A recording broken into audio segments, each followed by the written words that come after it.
This is crazy. Okay, let me get strapped in. Yep. Buckle up.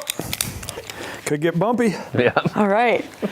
Holy cow. Welcome. Thanks for having me. You were actually one of our first Getting Cultured guests. Mm-hmm. Yes. It was riveting and it felt great. But I feel even better in the middle seat. Yeah, it's a lot less awkward where you're sitting now. Yeah, Drew, I was like hunched over. And these seats do recline if They do? you want to chill. Yeah, you just gotta. Oh my God. You don't even have to care about the people. It's kind of nice. Like for recording a podcast, it's not more comfortable than most podcast seats, I think. I feel zen. I feel nice. I could sleep with my mouth open like Sam. Way to go, Sam. Does Sam sleep with his mouth open on planes? The picture of him, oh my gosh, can I show you really quick? Yeah. Yeah, it's incredible. Is it on Twitter in the Mook Can't Sleep group message?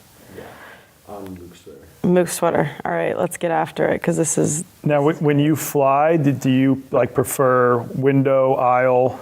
I'm a big aisle girly because when I have to pee, I go into like major anxiety mode and I like feel stuck. And you don't want to have to bother the people next to you? Mm-hmm. Yeah. I'm so scared. It's not on Mook Can't Sleep. Where is this? This is worth it, I promise. Okay. Here we go. Oh, yeah. There it is. Oh, yeah. I know people like that. Yeah. All right, so he's a big lean Do you back feel good about this? sleep I guy. do, yeah. Yeah. They're saying that like Colton's more of a respectful sleeper. Colton's just a respectful guy overall. He is. Yes, He really yes. is. Sam's respectful though too. He's just open-mouthed. Yeah. Okay, I have a question for you guys. All right. Have you ever noticed that you are in the middle of a tourist trap?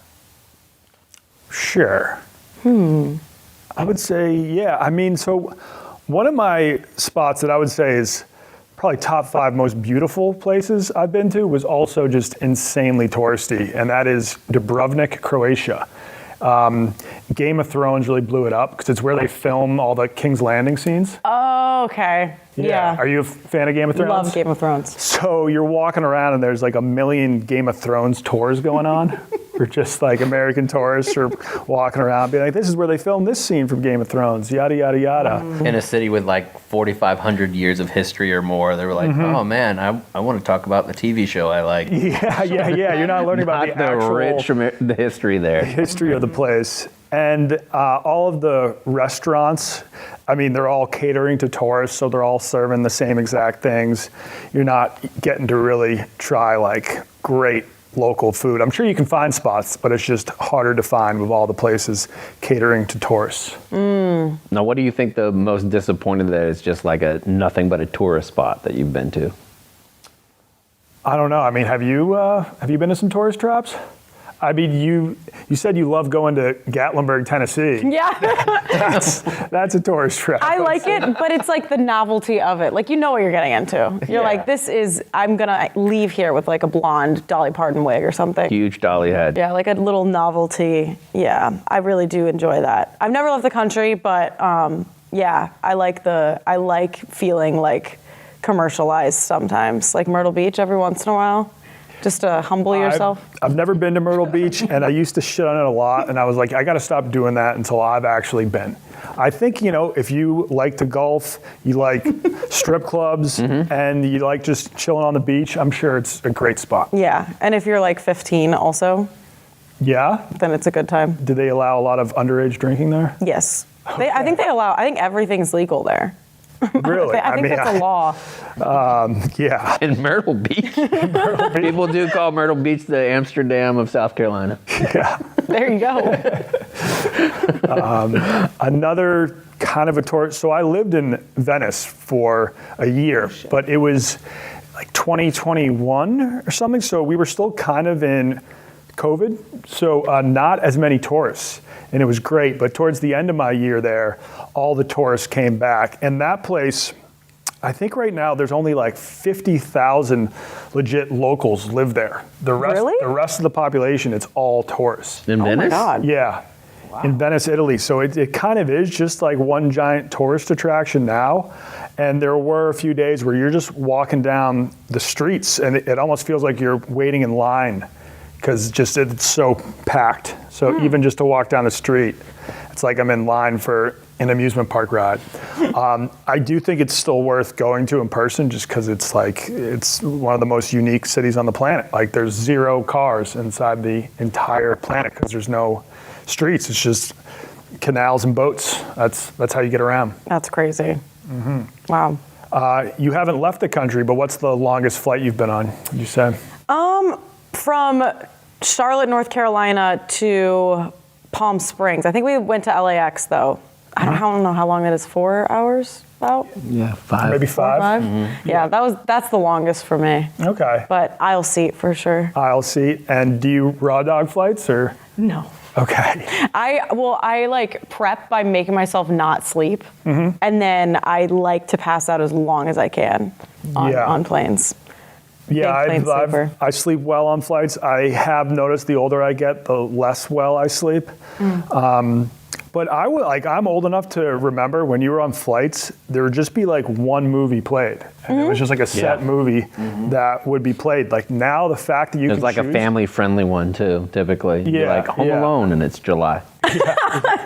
but now like the fact that you can choose between 50 movies, TV shows, they'll even have like podcasts and stuff. It's made flying a lot easier because even if I'm on a 12-hour flight, I know if I watch 2 movies and sleep for 4 hours, that is taking care of a big chunk of it. And then like the time that you spend eating your meals and stuff. Also, edibles are a game changer. Yeah. Some people love weed edibles on flights. Some people don't because they're worried about freaking out when they're in like a tight, compact place. That's fair. Do you drink on flights? Yes. Well, I drink before the flight 100%. Yeah, every time. Yeah. And it doesn't matter what time of day. Yep. I always drink pre-flight. I guess when you're flying internationally, something you will soon learn is that booze is free most of the time. Usually wine and beer will be free when you're flying abroad. Yeah. Damn. So I will always take advantage of that. But I guess if I'm flying in the US and it's not free, I won't be drinking on the flight unless I'm like really hungover and need some hair of the dog. Isn't it American Airlines that will, even if you have like economy plus, they give you booze? Could be. Yeah, I think they do it. I know United, you have to be in first class, but I think American or Delta, one of those two, has it where you get free booze. And I mean, it used to be you'd get a full meal on your flight regardless of where you're going. Now, if you're flying in the US, you don't really get a free meal. Even I flew New York to Alaska because we technically weren't leaving the country. There were no free meals provided. How long is that flight? I was, I think, 8 hours or something. Damn. Yeah. What's the longest flight you've been on? It's 16 and a half, I think. Yeah. That might have been Atlanta to Shanghai. Yeah. Jeez. Mine was Detroit to Tokyo. Was that around the same length? Yeah, about the same. 17, something like that. 16, 17. Oh my God. Well, Hannah, thanks for coming on. Thanks for having me, guys. This is so fun. You need to get the podcast on an airplane. Oh, yeah. Oh, yeah. That would make so much sense. I feel like people would really be into it. Yeah, I mean, I could hook a GoPro to the seat in front, and if we were on a long flight, we could podcast that. Imagine sitting down and like it's us on the other side, like, so, you have any questions for us while you're on this plane? Yeah.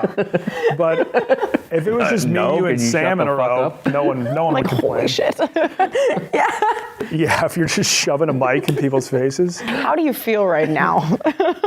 Some people would be down. Some people would be like, get that Oh, my fucking mom microphone would away love from it. me. She'd be like, I'd love to talk to you. What do you want to talk about? Yeah. There's like two So what types. church do you go to? Yeah. We'd love to have you here.